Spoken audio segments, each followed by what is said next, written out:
Hello everybody, Reggie Time here with some more PLO hands to review. We've got 10 to review.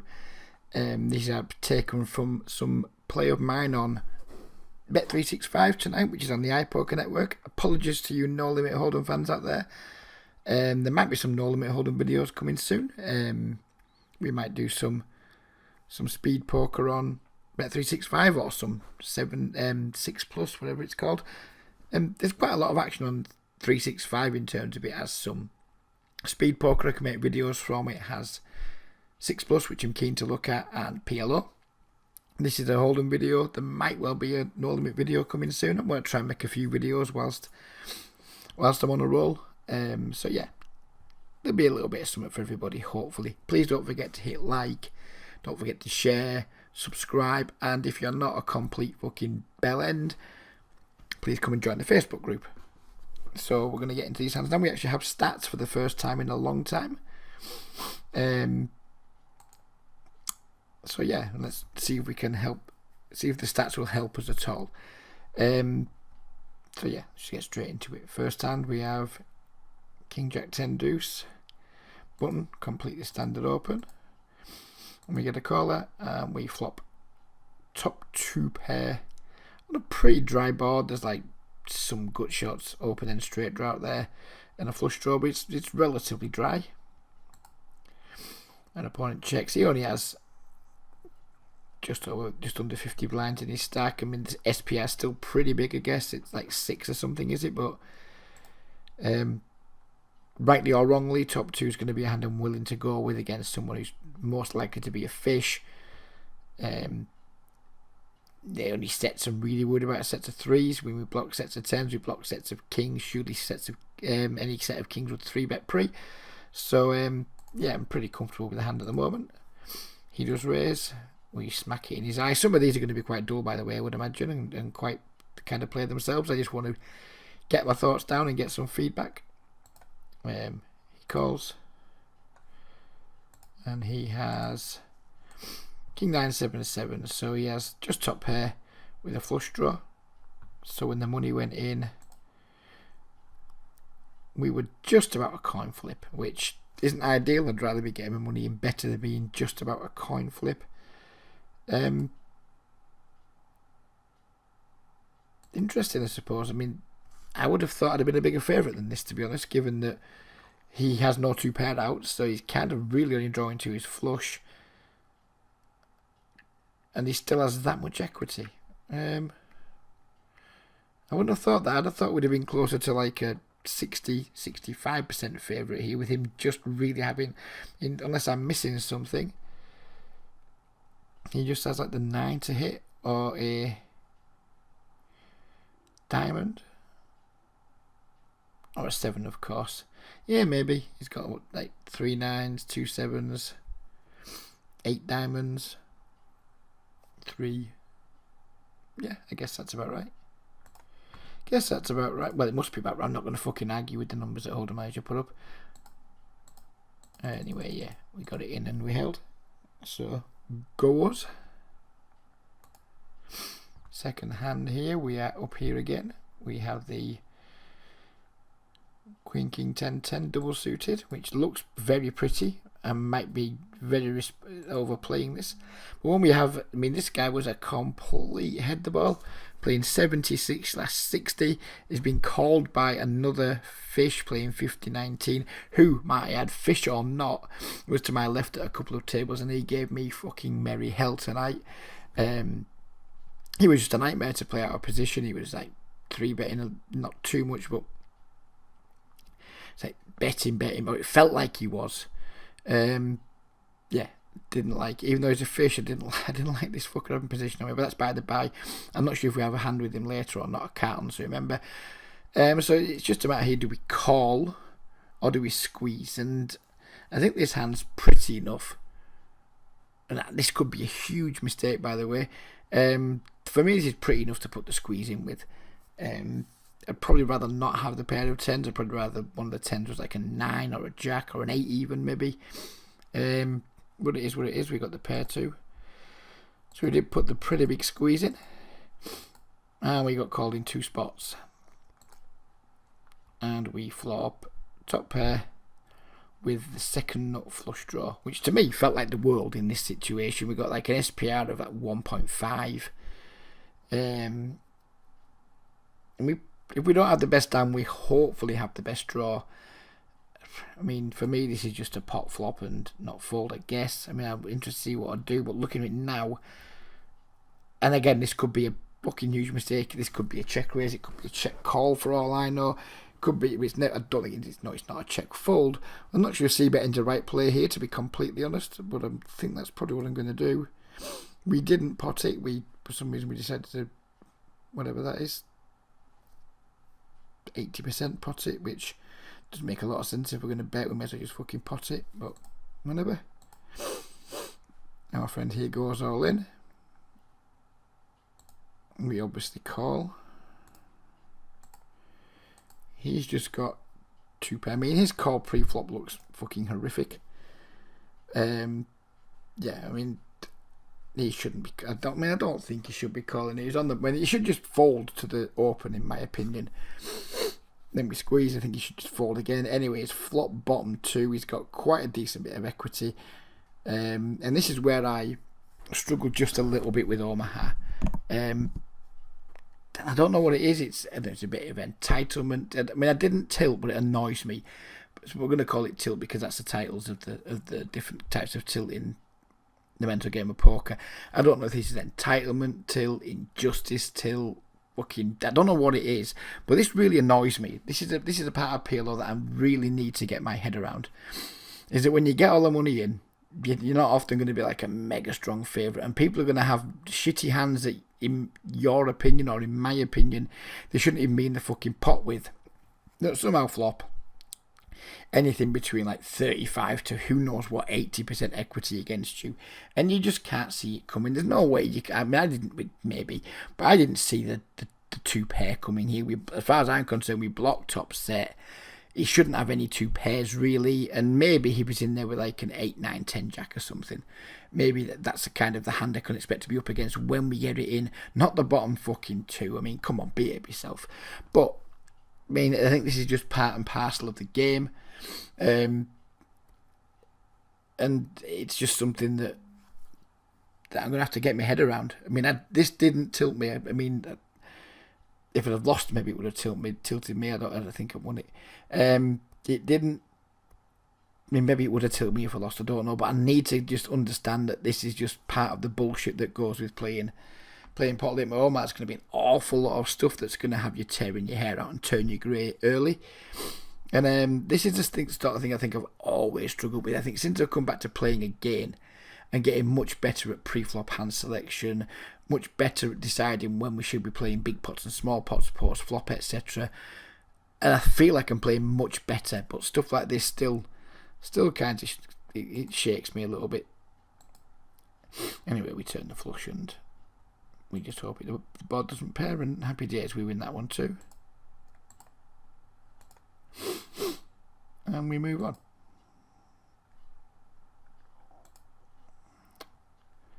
Here we have 2 aces with 1 suit. So we've got a loose pass to play, limping, an absolute fucking maniac isolating. In 95.50, you just don't get this sort of service at no limit. We repot. Well, I don't think he potted it actually. 90 would have been pot, wouldn't it? We pot it. He comes along and calls. We get a really dry flop. We still got pretty high SPR. We've got an SPR like 4.5, something like that. And I don't know if I'm supposed to stack off here or not. The pots, I mean, well, of course we are because we're at the Jack 10. Ignore the fuck out of me. But let's just pretend for a minute that we just had like dry aces here, like ace, 10, 4 or something like that, with just like the backdoor flush draw.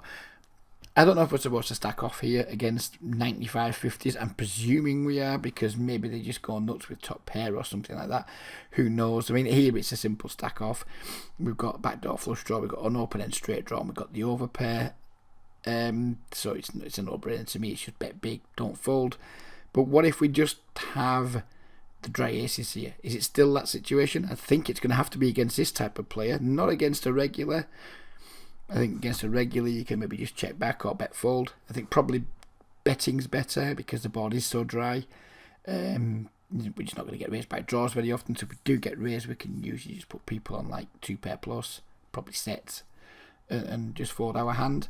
But against this type of player, again, I think it's just gamble time. Even with just dry aces here, I think it's gamble. The fact we've got the open ender and the backdoor flush draws, just some nice little baubles.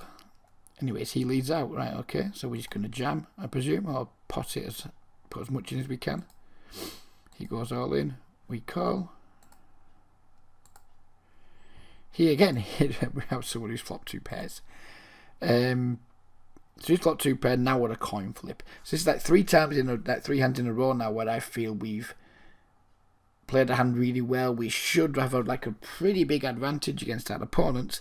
And 3 times in a row when we've got the money in, we've kind of been just on the right or the wrong side of a coin flip. So it just goes to show just how close equities do run in this game. In situations where you think you have your opponent's range crushed, when all the money goes in, it's pretty likely that you don't, I would imagine.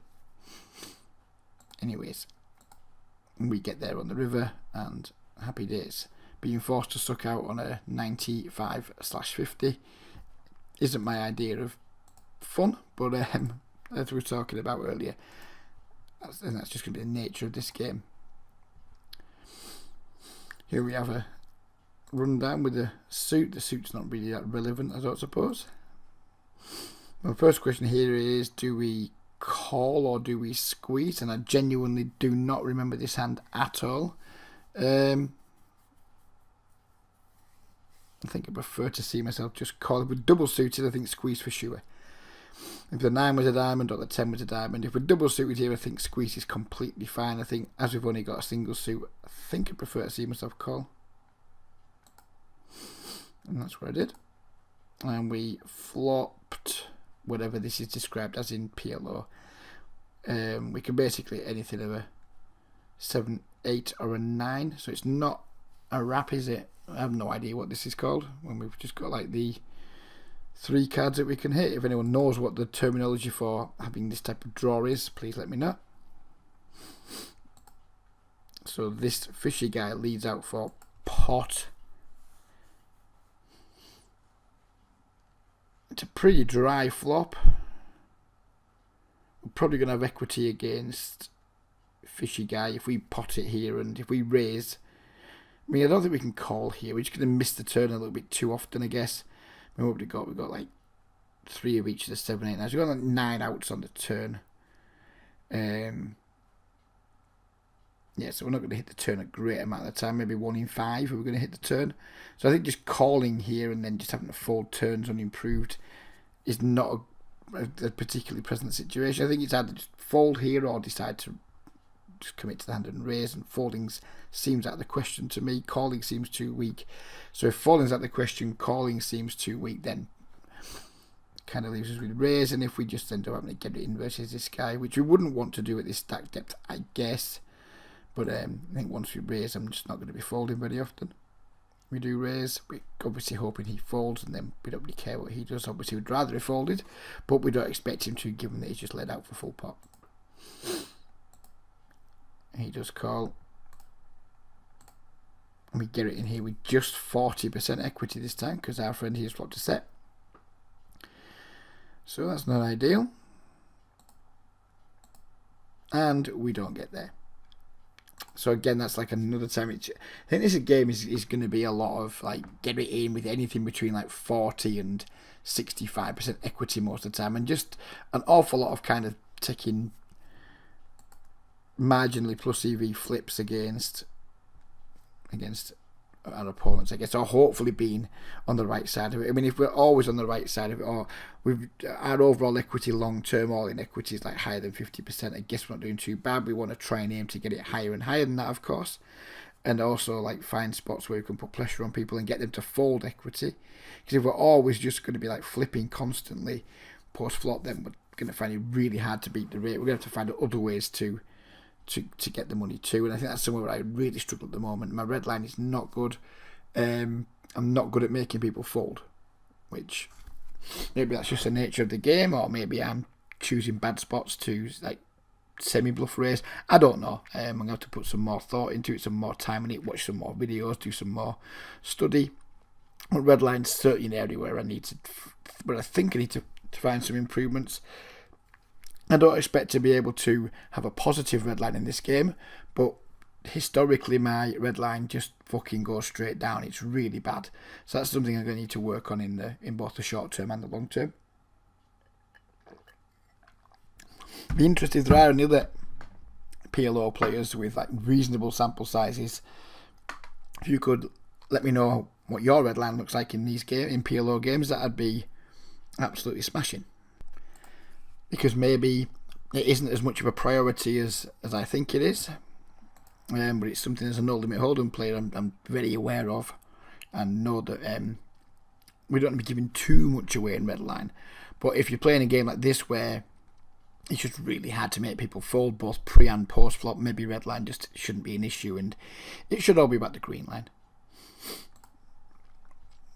King 9 7 6 here, double suited. We isolate the maniac guy.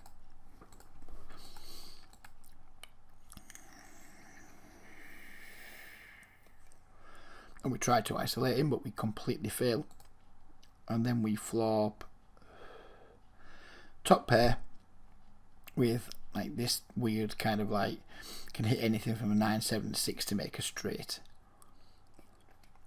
I think the question is, do we bet or do we check back? Well, let's see what happens. Someone might dunk into as well. I know. So do we bet or do we check back here?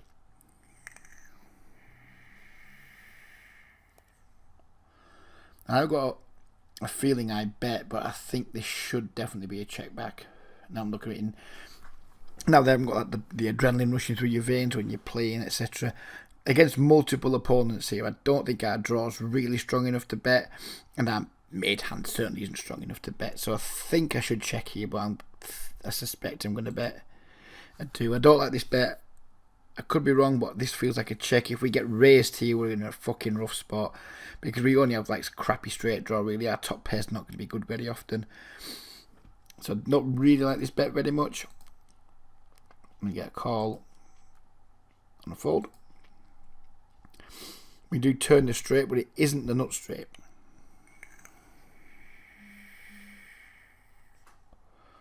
The Jack 9 is a nut straight here. We have added 2 pairs, so if he does have the Jack 9, we're not drawing dead, but we're not in fantastic shape either. We're in fucking rubbish shape, to be frank. So the question is, do we bet here again or not?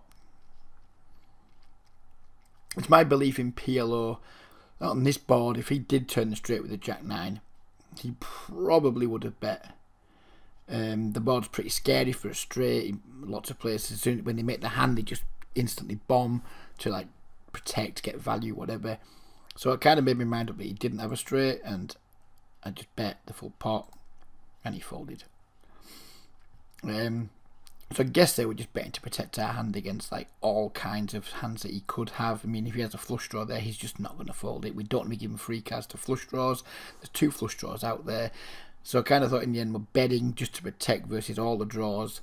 Maybe get it in versus a draw. I don't know if he's got a 2 pair plus a draw or something. Who knows? Kind of felt it was the right thing to do. We know if he jams, he's going to have the Jack 9 a reasonable amount of the time, but it just felt like betting was the best play, and he folded.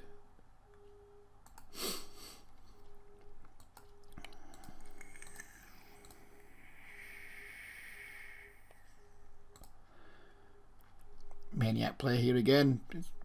I mean, the guy's opened 100% button and thingy so far. I mean, it's just a nutter. Kings with the suit just going to go in.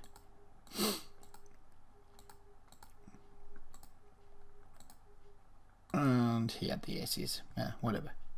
Really not sick, but disappointing that he has my suit covered. That's going to like really hurt my equity. I wouldn't be surprised if I was only had 20% equity there, which we don't want to be doing. Pre-flop. 25% equity. We don't really want to be getting it with 25% equity versus Wales, but I mean, king with the suits against this guy, to me, it's just mandatory. Get it in at this stack depth. I think it would be for anybody.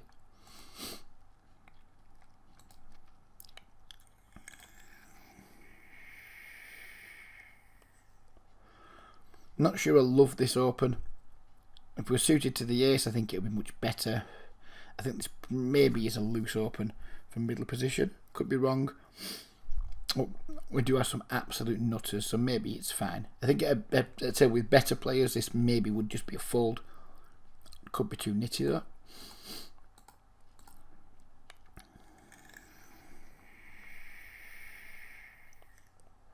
However, we flop trip sixes, so what's not to like? Our opponent leads into us. Raise here for sure. When we got trip sixes, we got some really, really good cards to boat up. But I mean, it's just very likely we've got the best hand here, and if he does have a six, we can get tons and tons and tons and tons of value from it.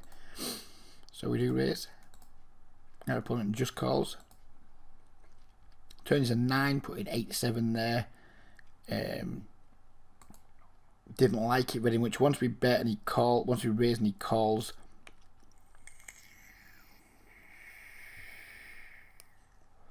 And the straight card gets there, and we could already be beat. I think it's just prudent to check here, especially at the stack depth. If we bet here and he raises, I'm just going to want to put a bullet in my head. So I wimped out and checked back. I don't know, this could be a mistake. I don't feel like it's a mistake, but it could be. Check back, try and boat up. We don't. The jack comes on the river, so unfortunately we don't make our full house. Our opponent now leads into us.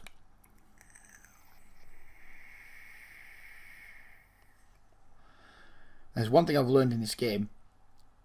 Bluff catching is even worse than it is in no limit hold'em, because people just don't seem to be bluffing rivers too often.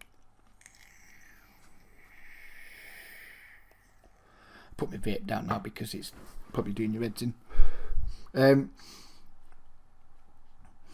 But I mean, this guy could easily just be betting a worse six here. There's probably enough worse sixes where we can think about calling. We need like 25% equity to call here. I don't like it. I mean, I hate paying off in no limit hold'em. I fucking despise paying off in pot limit Omaha. But I think against this player, we can just have to call. Again, against some other players, maybe not. Against a 55-9, maybe not. Against this guy, definitely not. But against this guy who's like playing tons of hands, seems to be pretty aggressive. I think we just have to bite the bullet and call here. I did, and he dragged the pot with his 6-5. He flopped the nuts, and fortunately for us, he decided not to 3-bet the flop, because had he 3-bet the flop, he would have got all of my stack.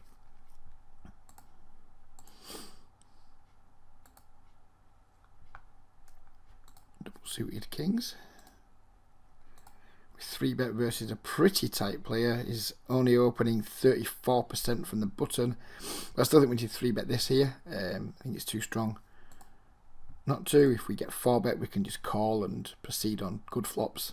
Having an ace helps. Obviously, it blocks his aces. He calls. Flop comes down 9 jack. Oh, remember this hand now. I think we just need to bet this flop, and I didn't because I'm a dick. I went for a check on the flop, just that check call, and just try and control the pot a little bit, knowing that we got good equity. It allows him chances to bet with worse for either protection or as a bluff. But this guy's too passive. I shouldn't be doing this against a guy who's only got a 32% one-man flop, one-man stall flop. We don't want to be check calling against these guys, I don't think.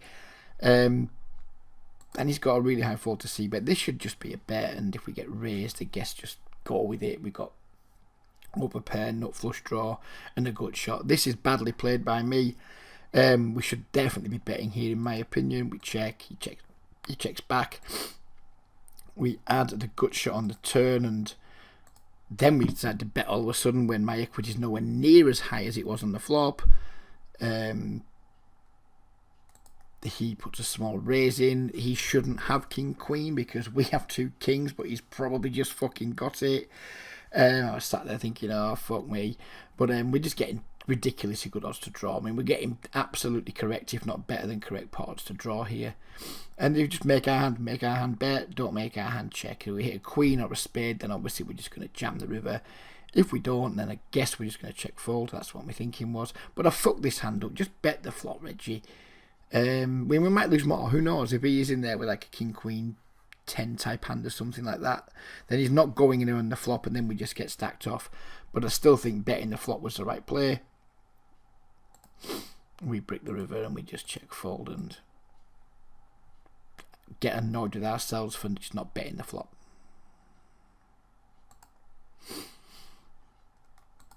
I think my play definitely dropped off towards the end of the session. These are all done chronologically, these hands. I think I played for about 2 hours, something like that. And my play absolutely dropped off towards the end of the session. The tables got worse too. Started to just not get as many whales around. I mean, this guy's a whale, but I mean, this guy looks like a reg. This guy's a reg. This guy maybe a reg. I doubt it because of his stack size. But the games definitely weren't as good as they were when I started the session. This guy opens 34-17. We have the ace, king, 6, queen double suited. I'm not sure. These are the hands I'm not sure whether we should be three. I mean, it looks easily good enough to 3-bet. But should we be 3-betting the hands with like aces and kings and queens in them, or would we be better here 3-betting hands that, like, I don't know, would it be better to 3-bet this hand here or a hand like, I don't know, 10 jack, 8 queen or something with the same suits? I honestly don't know. It felt like we should be 3-betting, so I did. Oh, and then we haven't disguised people's hands. This 64-18 guy just like pretty much jams. We click it back to him, we get it in as a slight underdog, and we don't win. Sorry for not hiding the hands there. Yeah, I'm not sure if that should be a 3-bet or not. I mean, it can't be terrible. I mean, it's ace, king, queen, 6 double suited. It just can't be bad. But is it better to have different types of double suited hands in our bottom 3-betting range and reserve these for maybe calling with? I don't know. I genuinely don't know. I mean, I think you can probably go either way with this type of thing. Last hand, we call a min raise with a pretty rubbish hand, but we do have set value and, well, a suit that's probably useless. We flop a pair and a gut shot. Check through. We turn 2 pairs. Checks through again. We river a full house. We elect to bet. We get raised all of a sudden. I mean, we lose 2 pocket 8s, pocket 9s, and that's it really. He can definitely have almost certainly have some straights here. Maybe some worse full houses. Doubt it, but maybe. Again, we've been raised on the river in a micro stakes game, and we don't have the nuts. It's never a nice situation. We need 40% equity to call here. We just have to call a thing, don't we? I mean, we block pocket 9s. The only hand I'm really scared of is if he's got like 8s full, but maybe, I mean, probably raises that, but not sure. I don't know. I just don't fucking know. But it's a small pot, and we pay off. And we lost to the 9s full, which isn't surprising because we've been raised on the river in the micro stakes, and when we get raised in the river in the micro stakes, people are usually doing with nutted stuff. But we're just like, we blocked the top, so we didn't actually, we had blockers to it, but he still fucking had it anyway. But I think the call's okay there. We're never in love with it, but maybe this guy just thinks the straight's good there, given that the pot's been small, and just like raises the 10-7 or something like that. Maybe not, but I mean, he's 64-18. I think he can be raising enough worse hands of value that we just need to call there with that hand, even though it's not particularly pretty. So let's have a look at the session went. Where's it at? Come on, just come up, you fucker. Right, let's just pause for a moment. So that's our session, how our session ended up looking. We won $21. It was in euros actually, so we should probably put this in euros. Oh, I can't do it from here. Fuck it, who cares? We won 21 euros. We had a good big blind for 100, but we got crushed at EV, which I think is a bit unfair. We won like more than our fair share of like 50-50 flips, clearly. I don't think we got it in terrible very often. Not sure about any of these other stats really. The rate looks fucking insanely high, which is going to be an issue, I guess. I don't like paying lots of rake. I mean, it looks like we're going to be paying out fucking who knows how many rake, like big blinds for 100 in rake. So we'll have to wait and see. I mean, if we keep doing well and improving, and great. But I think with PLO, I think the trick's going to be to try and get up to 50 PLO quite quickly, because the rake at these limits is just so high. I mean, we're not even playing super aggressive, super loose there, and the rake has still been fucking enormous. But we did play our fair share of big pots. Sometimes we're not always going to play as many big pots as I did in 416 hands. Yeah, I do look in the graph. I mean, the graph did really well. We got ourselves up to like, this is in pounds now. We probably want this in euros, don't we? We got up to nearly 70 euros at one point, and then we just bled. This is the red line we were talking about. It's not ideal. We've lost nearly 2 buy-ins in red line in just 400 hands. I mean, that is probably unsustainable if we want to be a winning player. In fact, it's almost certainly going to be unsustainable. I don't know if I need to start finding more ways to 3-bet. I'm not sure. Maybe we need to get our 3-bet up more and find more ways to like be aggressive post flop, and just like maybe, you know, embrace variance slightly more. I think I've certainly been on the weak tight side, that's for sure. When I know what I'm doing in terms of like a 3-bet and a flop well, I'm comfortable. If a 3-bet and flop really badly, I'm comfortable. It's when we're in pots where we're kind of in between, and not really knowing what to do, not knowing whether to be aggressive, not knowing whether to give up. Kind of all like the medium-sized pots where we've got bits and pieces, but nothing we can really hang our hat on. That's where I'm struggling. I'm definitely getting run over in those spots, and it's an area I'm going to need to study more. I think I'm fine in the big pots. I'm fine knowing when to let go. It's where, I don't know, when we've got, say, top pair and some back doors and someone's betting to us on the flop for full pot, I'm like, well, really, do I want to call you with top pair and just back doors? And I think I'm rolling over too often in those spots, or I'm calling maybe and then just like giving up too easily on turns. I don't know. I'm certainly making some mistakes, and I don't know what they are yet. But, you know, we'll just try and learn and see what happens. While we're still making money while we're learning, it's great. I mean, I imagine if I have a 200, 300 pound downswing, we'll soon go scuttling back to no limit hold'em like we always have in the past. But we'll see. It's been going well. It's been going well on Sky. It went well on here tonight on Bet365. The reason I went to Bet365 tonight is because I sat at an empty table on Sky for 20 minutes and just lost patience. So I've got some money on Bet365, so I just decided, fuck it, let's go and see what they've got going on. So yeah, who knows? Maybe we'll start doing lots of things. PLO, no limit, 6+. Just like try and turn ourselves into a poker player rather than a no limit hold'em player. Who knows? But hope you guys have enjoyed it. Please do give me your feedback, because there's lots of things I'm doing here and I don't know if it's right or wrong. So please do give me your feedback. I'd be delighted to hear it. And yeah, take care everybody, and bye for now.